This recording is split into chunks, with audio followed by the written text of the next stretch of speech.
ये वक्त तुमको बताएगा कि हम कितने कीमती थे। नमस्कार, जय हिंद। मैं हूँ आपका दोस्त कवि आदि गणेश। प्रारंभ करता हूँ हिंदी साहित्य का संक्षिप्त इतिहास जो पुस्तक है उसका आज 37 नंबर वीडियो, 37 नंबर क्लास। इससे पहले की 36 वीडियो 36 क्लास आपने नहीं देखी तो प्लेलिस्ट में जाकर देख सकते हैं। हिंदी साहित्य का संक्षिप्त इतिहास इस नाम से प्लेलिस्ट बनी हुई है। और 3 बजे अपनी क्लास हुई थी। आज 3 PM के ऊपर क्लास हुई थी। कौन सी? पाठों वाली, जिसके अंदर जो निराला साहब की दोनों कविताएं हैं, उत्साह और अट नहीं रही है, उन कविताओं को अच्छे से एक्सप्लेन किया है। तो वो भी आप नहीं देखी तो देख लीजिएगा। तो आज हम छायावादोत्तर काल के अंदर एकांकी नाटक जो विधा है उसकी हम बात करेंगे। अनुरोध आपसे वीडियो को लाइक कर दें, आप शेयर कर दें सभी दोस्तों के साथ में। और पहली बार देख रहे हैं तो चैनल को सब्सक्राइब करो, बेल आइकन पर क्लिक करो और ऑल नोटिफिकेशन पर क्लिक करो ताकि हर वीडियो की सूचना आपको मिलती रहे। प्रारंभ करते हैं। टेलीग्राम चैनल का लिंक डिस्क्रिप्शन में मिल जाएगा। एकांकी नाटक लिखिए, जो भी विशेष बात होगी वो आप नोट करते चलिएगा और वीडियो को पॉज करके भी आप नोट कर सकते हैं रचनाएं, क्योंकि इस किताब में प्रमुख रचनाएं, रचनाकार और रचनाएं हैं तो इतनी तो आपको अपनी खोपड़ी में अटका के रखनी ही रखनी है। प्रारंभ में हिंदी एकांकी को एक स्वतंत्र विधा के रूप में नहीं माना गया कि ये अलग से कोई विधा नहीं है ऐसी प्रारंभ में, किंतु 1940 ईस्वी के बाद में इसे स्वतंत्र विधा के रूप में है जो मान लिया गया। इस समय के प्रमुख एकांकीकार देखें हम तो भुवनेश्वर रामकुमार वर्मा साहब, उदय शंकर भट्ट साहब, अश्क जी, उपेंद्रनाथ अश्क साहब, सेठ गोविंद दास, जगदीश चंद्र माथुर साहब, ये रहे हैं। भुवनेश्वर ने तांबे के कीड़े, नोट करते चलिए, भुवनेश्वर डेस लगा के लिखे, तांबे के कीड़े, आज़ादी की नींव, सिकंदर, ये क्या लिखे? एकांकी नाटक लिखे। तांबे के कीड़े, आज़ादी की नींव, सिकंदर किसके? भुवनेश्वर साहब के। रामकुमार वर्मा इस काल के प्रमुख एकांकीकार हैं। इनके एकांकियों का मूल स्वर जो है आदर्शवादी है। तो ध्यान में रखना, रामकुमार वर्मा जैसे आदर्शवादी थे उसी प्रकार माफ़ कीजिए, राम जी जैसे आदर्शवादी थे उसी प्रकार रामकुमार वर्मा क्या, इनका मूल स्वर क्या एकांकियों का आदर्शवादी है। तो इस तरीके से आप जोड़ के याद रख सकते हैं। लिखिए इनके एकांकी संग्रह वर्मा साहब के। रेशमी टाई, चारुमित्रा पूछा गया है ये, विभूति, सप्त किरण, रजत रश्मि, दीपदान, ध्यान में रखना, ऋतुराज को भी ध्यान में रखना, रामकुमार वर्मा साहब का। रिमझिम, इंद्रधनुष, पांचजन्य, याद रखिएगा पांचजन्य, कौमुदी महोत्सव, मयूरपंख, जूही के फूल। तो जूही के फूल एकांकी किसका है? अपने रामकुमार वर्मा साहब का। और जूही की कली किस रचना है? कल वाले वीडियो में हमने बात की थी। उदय शंकर भट्ट ने 1938 के आसपास एकांकी लेखन जो आरंभ किया। भट्ट जी ने अपने एकांकियों को नवजीवन की ज्वलन जो समस्याएं हैं आमजन की, उनसे जोड़ने की कोशिश की, जिनमें लिखिए नवजीवन के साथ जो भट्ट जी के हैं, नवजीवन जो चीज़ है, ज्वलन समस्याएं जो है आगामी समय के, उस समय की, उनसे जोड़ने की कोशिश की, जिनमें स्त्री का हृदय, ठीक है, ये ज्वलन समस्याएं। 4 एकांकी, समस्या का अंत, धूम शिखा, अंधकार और प्रकाश, आदिम युग, पर्दे के पीछे, आज का आदमी, 7 प्रहसन, ये इनके एकांकी संकलन किसके? भट्ट साहब के, उदय शंकर भट्ट साहब। लिख लीजिए, स्त्री का हृदय, 4 एकांकी, समस्या का अंत, धूम शिखा, अंधकार प्रकाश, आदिम युग, पर्दे के पीछे, आज का आदमी, 7 प्रहसन, ये ठीक है। आगे हम बात करें तो हिंदी एकांकी कारों में उपेंद्रनाथ अश्क का नाम विशिष्ट स्थान आता है, नाम आता है, जिनमें देवताओं की छाया में, चरवाहे, पक्का गाना, पर्दा उठाओ पर्दा गिराओ, ध्यान में रखना, पर्दा उठाओ पर्दा गिराओ, अंधी गली, साहब को जुकाम है, 25 श्रेष्ठ एकांकी, ये इनके एकांकी संग्रह हैं, ठीक है, अश्क साहब के। उनके एकांकियों के विषय पारिवारिक जीवन के विविध क्षेत्र हैं। सेठ गोविंद दास के एकांकियों के विषय राजनीतिक सामाजिक क्षेत्र से क्या जुड़े हैं।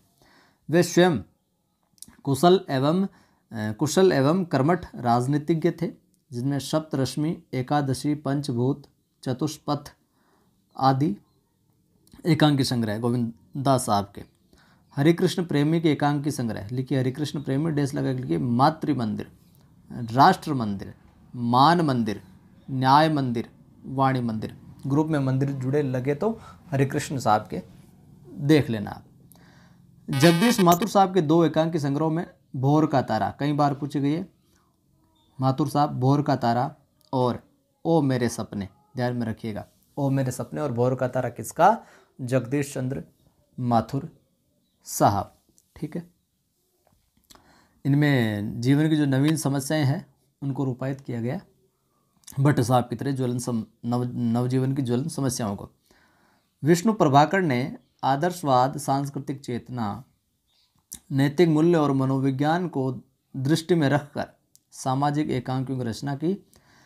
उनके प्रकाश और परछाई, इंसान, 12 एकांकी, क्या वह दोषी था, 10 बजे रात, ऊंचा पर्वत गहरा सागर, इसको ध्यान में रखिएगा, ऊंचा पर्वत गहरा सागर। प्रभाकर साहब, विष्णु प्रभाकर, ये रेखाएं, ये दायरे, इसको भी ध्यान में रखना आप। ये एकांकी संग्रह। इनके अतिरिक्त लक्ष्मी नारायण लाल, धर्मवीर भारती, नदी प्यासी थी, किसका है? धर्मवीर भारती का। मोहन राकेश के अंडे के छिलके एकांकी, भारत भूषण अग्रवाल, विनोद रस्तोगी, विमला लूथरा, रेवती शरण शर्मा, प्रभाकर माचवे, गिरिजा कुमार माथुर का उम्र कैद, कोष्टक में दिए हुए इनके तो प्रसिद्ध इसलिए दे रखे हैं। चिरंजीत का सिद्धनाथ कुमार ने एकांकी और रेडियो एकांकी लिखे दोनों। लक्ष्मी नारायण लाल के ताजमहल के आंसू, लाल साहब के ताजमहल के आंसू, पर्वत के पीछे, नाटक बहुरंगी और दूसरा दरवाज़ा ध्यान में रखिएगा, लक्ष्मी नारायण लाल के। आदि एकांकी संग्रह में सामाजिक जीवन की यथार्थ अभिव्यक्ति, समस्याओं का सूक्ष्म समाधान और रंगमंचीय जो सार्थकता देखने को मिलती है। एकांकी के बाद में अब देखते हैं हम एकांकी नाटकों के बाद में उपन्यास विधा को। लिखिए उपन्यास। तो प्रेमचंद के उपरांत हम बात करें तो हिंदी उपन्यास कई मोड़ों से गुजरता है, जिन्हें स्थूल रूप से 3 दशकों में बांटा जा सकता है। 1950 ईस्वी तक के उपन्यास, ये छायावादोत्तर काल की जो हिंदी साहित्य के अंदर गद्य विधाएं हैं उनमें हम उपन्यास की बात करें, छायावादोत्तर काल के बाद की। 1950 ईस्वी तक के उपन्यास हो गए एक 1950 से लेकर 1960 ईस्वी तक के उपन्यास और साठोत्तरी उपन्यास। ठीक है, साठोत्तरी यानी 60 के बाद के। 1950 ईस्वी का जो दशक है वो मुख्यतः फ्राइड और मार्क्स की विचारधारा से प्रभावित है, मार्क्सवादी। 1960 का जो दशक है वो प्रयोगात्मक विशेषताओं का है। तो ये लिख लीजिए आप, 1950 ईस्वी का दशक फ्राइड और मार्क्स की विचारधारा से प्रभावित। 1960 का दशक हिंदी साहित्य के अंदर बात हो रही है, प्रयोगात्मक विशेषताओं का है, तथा 1960 के बाद आधुनिकतावादी विचारधारा से पोषित है। ये तीनों चीज़ें लिख लीजिए, यहाँ से विशेषताओं का बढ़िया सा सवाल बन सकता है। फ्राइड से जो प्रभावित उपन्यासकारों में जैनेन्द्र जी प्रमुख है, तो जैनेन्द्र जी पर किसका प्रभाव ज़्यादा है? फ्राइड का। उनके उपन्यास लिखिए, कल्याणी, जैनेन्द्र साहब के कल्याणी, सुखदा, विवृत, सुखदा कई बार पूछा गया, व्यतीत, जयवर्धन आदि में मनोविज्ञान, दार्शनिकता, व्यक्तिकता आदि के विविध रूप जो उभरे हैं, दिखाई पड़ते हैं। उनके नारी पात्र यदि एक और समाज की मर्यादाओं को बनाए रखना चाहते हैं तो दूसरी ओर अपने अस्तित्व की पहचान भी कराना चाहते हैं, जैनेन्द्र साहब के यहाँ। आगे के हम देखें तो आगे के शेखर एक जीवनी के प्रकाशन के साथ हिंदी उपन्यास की दिशा में क्या एक नया मोड़ आया। शेखर एक जीवनी किसका? आगे साहब का। इसके 2 भाग हैं। कौन कौन से? उनका दूसरा जो उपन्यास है, 2 भाग है, और उनका दूसरा जो उपन्यास है नदी के द्वीप, ये भी कई बार पूछा गया है, ये है नदी के द्वीप, शेखर एक जीवनी किसका? अज्ञे साहब का। वहीं जैनेन्द्र की बात करें, जैनेन्द्र और अज्ञे फ्राइड के मनोविज्ञान से प्रभावित, तो अज्ञे भी इससे प्रभावित, तो इलाचंद्र जोशी उसके मनोविश्लेषण से। ठीक है, और इनका जो पहला उपन्यास है घृणामयी, जोशी साहब घृणामयी में उपन्यास घृणामयी में प्रकाशित हो चुका है 29 में, किंतु उन्हें प्रतिष्ठा जो है सन्यासी से मिली। इसके अतिरिक्त पर्दे की रानी, प्रेत और छाया, निर्वासित, मुक्तिपथ, जिप्सी, जहाज का पंछी, ऋतुचक्र, भूत का भविष्य, ये इनके प्रमुख हैं साहब। यशपाल ने 2 ऐतिहासिक उपन्यास लिखे, यशपाल साहब ने, अमिता और दिव्या, किंतु इनके जो शेष उपन्यास है वो समाजवादी यथार्थ का क्या चित्र है जो प्रस्तुत करते हैं, जिनमें कौन से, दादा कॉमरेड यशपाल साहब का है, बहुत प्रसिद्ध है, कई बार पूछा गया है, दादा कॉमरेड, देशद्रोही, पार्टी कॉमरेड, मनुष्य के रूप, झूठा सच, ये भी पूछा गया है, इसके भी 2 भाग है, झूठा सच कई बार पूछा गया है और है भी बड़ा कमाल का। यशपाल की परंपरा के दूसरे उपन्यासकार रामेश्वर शुक्ल अंचल हैं। उन्होंने चढ़ती धूप, अंचल साहब के हैं, चढ़ती धूप, नई इमारत, उल्का, मरु प्रदीप, ये उपन्यास लिखे। अंचल साहब का कौन कौन से हैं, उल्का, नई इमारत, मरु प्रदीप और चढ़ती धूप। यशपाल और शुक्ल अंचल साहब का जरूर ध्यान में रखिएगा। वहीं हम बात करें भगवती चरण वर्मा में उपेंद्र नाथ अश्क साहब की, नागर साहब की, ये सब क्या प्रेमचंद परंपरा के उपन्यासकार रहे हैं। उन्होंने टेढ़े मेढ़े रास्ते, आखिरी दाम, भूले बिसरे चित्र, सामर्थ्य और सीमा, रेखा और सबई नचावत, राम गुसाई, ये सारे के सारे हैं जो उपन्यास लिखे साहब। उपेंद्र नाथ अश्क जो है वो गिरती दीवारें, इनका जो प्रसिद्ध उपन्यास है अश्क साहब का, गिरती दीवारें, शहर में घूमता आईना और एक नन्ही कंदील, इस उपन्यास के अगले खंड हैं। ठीक है। गर्म राख, बड़ी बड़ी आँखें तथा पत्थर अलपत्थर, इनके अन्य है जो उल्लेखनीय उपन्यास है, लेकिन गिरती दीवारों को जरूर आप ध्यान में रखिएगा। अमृतलाल नागर का विशेष स्थान है, उन्होंने अपने उपन्यासों में व्यक्ति और समाज के सापेक्षिक संबंधों का वर्णन किया, चित्रण किया है। अमृतलाल नागर ने क्या है, अपने उपन्यास में व्यक्ति और समाज के बीच संबंधों का है जो चित्रण किया है ज़्यादातर, जिसमें देखिए नवाबी मसनद, सेठ बांकेमल, महाकाल, बूंद और समुद्र, ध्यान में रखिएगा, अमृत और विष, इसको भी ध्यान में रखिएगा, कई बार पूछा गया, शतरंज के मोहरे, सुहाग के नुपुर पूछा गया है, एकदा नैमिषारण्य और मानस का हंस, बहुत प्रसिद्ध उपन्यास है। तो अमृतलाल नागर साहब के सारे उपन्यास आप लिख लीजिए, एक को छोड़कर कहीं ना कहीं सारे हैं जो पूछे गए हैं। तो नवाबी मसनद, बूंद और समुद्र, महाकाल, अमृत और विष, शतरंज के मोहरे, सुहाग के नुपुर, एकदा नैमिषारण्य और मानस का हंस। ठीक है, ये बहुत बार पूछे गए हैं तो आपको ध्यान में रखना है साहब। आगे हम बात करें ऐतिहासिक उपन्यासकारों में, तो वृंदावन लाल वर्मा, आचार्य हजारी प्रसाद द्विवेदी, यशपाल, राहुल सांकृत्यायन और रांगे राघव है ऐतिहासिक हिस्टोरिकल नोवेल लिखने वालों में।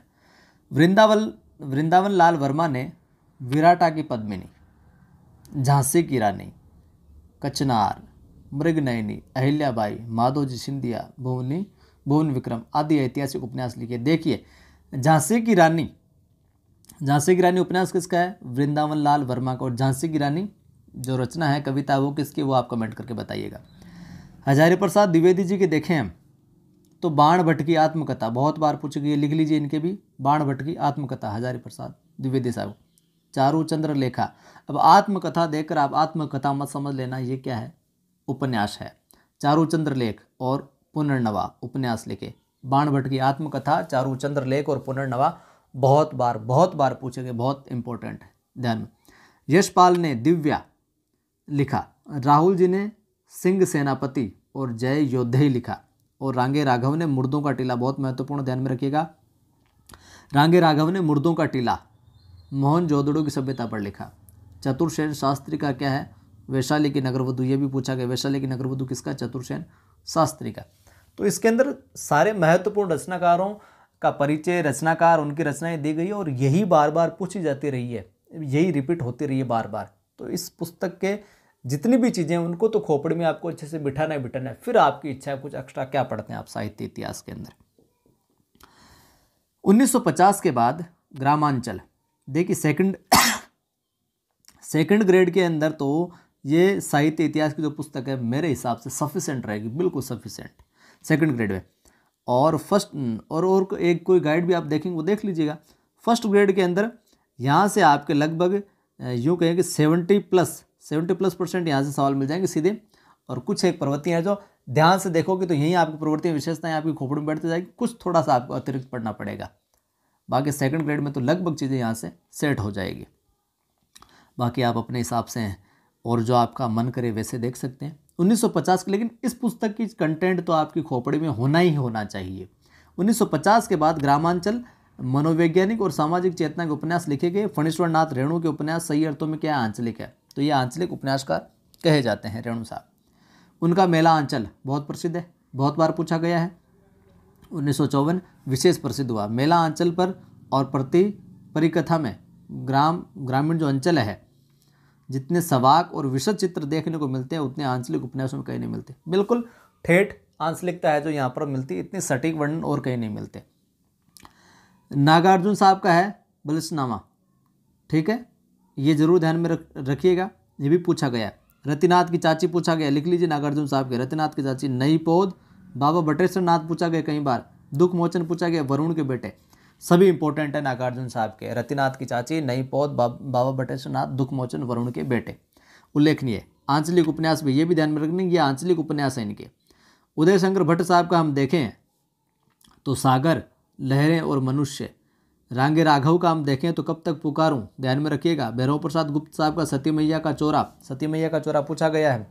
राही मासूम रजा साहब का है आधा गांव। शिव प्रसाद सिंह का है अलग अलग वेतरनी। ये उल्लेखनीय उपन्यास, सारे नोट कर लीजिए, वीडियो को पॉज करके रोक के, बहुत महत्वपूर्ण है। आगे बात करते हैं। मनोवैज्ञानिक उपन्यासों में हम देखें, ऊपर आंचलिक उपन्यास थे, अब मनोवैज्ञानिक उपन्यासों में हम देखें, उससे पहले हिस्टोरिकल थे। साइकोलॉजिकल नॉवेल में हम देखें तो धर्मवीर भारती का गुनाहों का देवता, धर्मवीर भारती का गुनाहों का देवता, देवराज के पथ की खोज, बाहर भीतर, रोड़े और पत्थर, अजय की डायरी, मैं, वे और आप, ये प्रमुख है। वहीं सामाजिक चेतना के उपन्यासों में बात करें तो मनमथ नाथ गुप्त, भैरव प्रसाद गुप्त, अमृत राय, लक्ष्मी नारायण लाल, राजेंद्र यादव, ये आदि प्रमुख उपन्यासकार हैं। मनमथ नाथ गुप्त का बहता पानी, मनमथ नाथ गुप्त साहब का कौन सा है, बहता पानी। भैरव प्रसाद गुप्त के हैं मशाल और गंगा मैया। अमृत राय कृत है बीज, नागफनी का देश और हाथी के दांत, ठीक है। लक्ष्मी नारायण लाल की हम बात करें तो मन वृंदावन, धरती की आंखें, काले फूल का पौधा और रूपा जीवा। तथा राजेंद्र यादव की हम बात करें तो प्रेत बोलते हैं, उखड़े हुए लोग। राजेंद्र यादव के हैं प्रेत बोलते हैं, कई बार पूछा गया, और उखड़े हुए लोग और 1 इंच मुस्कान, बहुत कमाल के हैं ये। 1 इंच मुस्कान, उखड़े हुए लोग और प्रेत बोलते हैं। कभी पढ़ने का मौका मिले तो जरूर अध्ययन भी कीजिएगा इनका। बाकी आपको याद है तो अपने परीक्षा की दृष्टि है जो रखना है इनको। आधुनिक भावबोध के उपन्यासों में हम बात करें तो इसमें यंत्रीकरण, 2 महायुद्धों और अस्तित्ववादी चिंतन के फलस्वरूप आधुनिकता की जो स्थिति यहाँ पर उत्पन्न हुई उसे लेकर भी है जो उपन्यास लिखे गए। उनमें देखिए मोहन राकेश ने अपने उपन्यासों में अंधेरे बंद कमरे, आस्था विहीन समाज, अनिश्चय की स्थिति में लटके इंसान की मन स्थिति, इनकी जो क्या है अभिव्यक्ति की है अंधेरे बंद कमरे। अंधेरे बंद कमरे में किसका, मोहन राकेश का। निर्मल वर्मा का वे दिन, आधुनिक संवेदना से संपन्न उपन्यास है। आधुनिक संवेदना इसमें समाहित है, इसका पुट निर्मल वर्मा का कौन सा, वे दिन। राजकमल चौधरी का उपन्यास मरी हुई मछली, जरूर याद रखिएगा, यह पूछा गया। राजकमल चौधरी का उपन्यास कौन सा, मरी हुई मछली। श्रीकांत वर्मा का दूसरी बार। महेंद्र भल्ला का एक पत्ती के नोट्स, बहुत बार पूछा गया है। कमलेश्वर का डाक बंगला और काली आंधी। गंगा प्रसाद विमल का अपने से अलग, गंगा प्रसाद विमल का अपने से अलग, आदि उपन्यास भी आधुनिक बौद्ध की रचनाएं हैं। श्रीलाल शुक्ल का है अपने राग दरबारी, रिपोर्टाज शैली में लिखा गया उल्लेखनीय उपन्यास है। तो ये हमने आज 2 विधाएं देखी, इन सभी को आपने नोट भी कर लिया होगा अच्छे से, तो नोट्स बना लिए। तो कल हम देखेंगे कहानी विधा को, ठीक है। तो उससे पहले आप इनको अच्छे से रिवाइज कर लीजिएगा, मतलब थोड़ा थोड़ा करेंगे तो ये पुस्तक अब लगभग कंप्लीट होने वाली है, आखिरी पड़ाव पर हैं हम। तो सारी चीज़ें हैं जो याद होती रहे, याद होना भी, रिवीजन होना भी बहुत ज़रूरी है। तो मेरा प्रयास केवल निपटाना नहीं है, घंटे घंटे भर क्लास ले, मेरा प्रयास है कि जितना छोटा छोटा रूप में पढ़ाएं, गुणवत्तापूर्ण पढ़ाएं, ताकि आप चीज़ों को रिवाइज भी कर सकें। समय का सदुपयोग करते हुए खोपड़ी में फिट करते चलिए। अनुरोध आपसे, मेरी क्लासेज आपको अच्छी लगती है तो लाइक कर दीजिए, शेयर कर दीजिए वीडियो को, पहली बार देख रहे हैं चैनल को सब्सक्राइब करके बेल आइकन क्लिक कीजिए, ऑल नोटिफिकेशन पर क्लिक कीजिए ताकि हर वीडियो की सूचना आपको मिलती रहे। और अपनी क्लासेस 3 बजे 3 PM पर तो होती है रोज़ पाठों वाली क्लास, और 8 PM पर होती है ये साहित्य का संक्षिप्त इतिहास वाली क्लास। किसी को नहीं पता 3 बजे 8 बजे लाइव जुड़ जाया करें। और किसी ने भी अभी तक की क्लासें नहीं देखी 1-1.5 महीने की, जो 2nd ग्रेड 1st ग्रेड के हिसाब से चल रही है, वो प्लेलिस्ट में जाकर आप देख सकते हैं। जय हिंद, फिर मिलता हूँ।